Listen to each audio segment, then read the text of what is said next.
Now it's time for Corner Table, our exclusive theater review segment. It features legendary theater critic John Simon and newcomer Justin Brown.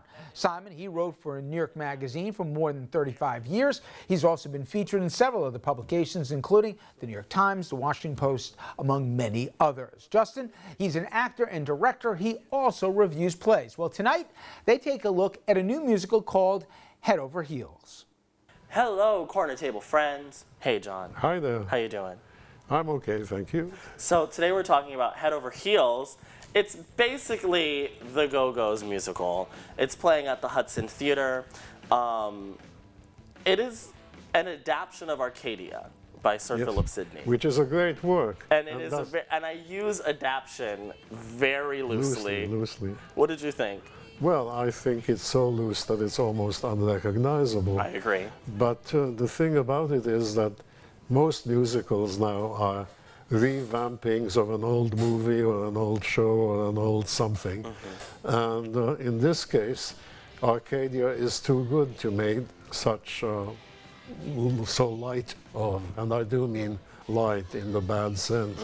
There's one great performance in it, to be sure, Rachel York, but there's not that one great performer can do to save a mediocre, at best mediocre show. Where do you think the mediocrity starts from? Do you think that there is a place that it stems with this piece? You see, I feel that there is a great danger that we may have exhausted the possibilities of show music.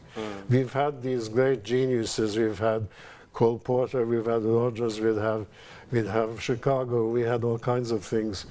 And they were all very good. And there may no longer be any place for a new musical to fit itself in, because it's all been done before.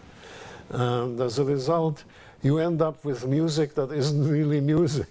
I agree, and I think ultimately, I haven't seen Tom Kitt do something riveting in a very long time.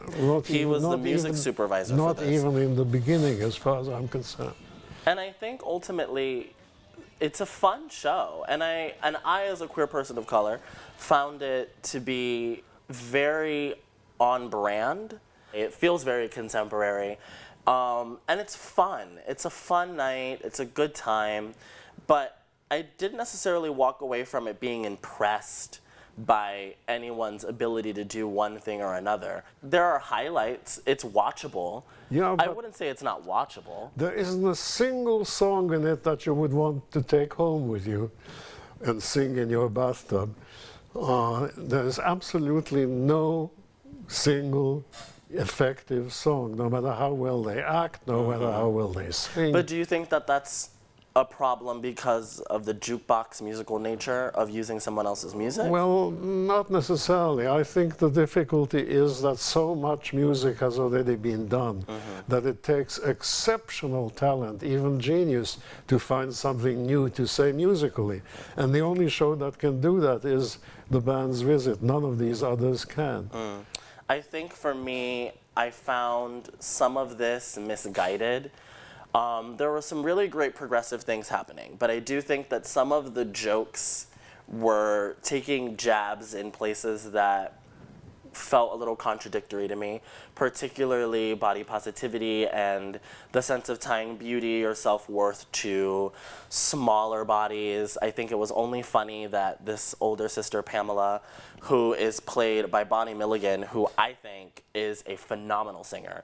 And I think that some of the humor that's coming from is from a place of not being able to call yourself beautiful if you don't fit a certain status quo. But all in all, I did enjoy it. I didn't walk away from it regretting that I sat in this seat to go see the show. Well, yes, because the other things are so much worse yet. And therefore, this begins to look better than it actually is. And it's not awful, I'll grant you that. And it's something that you don't regret having seen. But I don't know if I had to spend big bucks for it. To see it, if it would be worth it. If you want an off-Broadway experience on a Broadway stage, which is kind of what Michael Meyer, I feel, is beginning to be known for, take a little skip over to the Hudson Theater and take a look at Head Over Heels. John and I, we're not necessarily sold on it being worth a lot of money to go see, but it's not a regrettable experience, friends. Take a look. We'll be right back.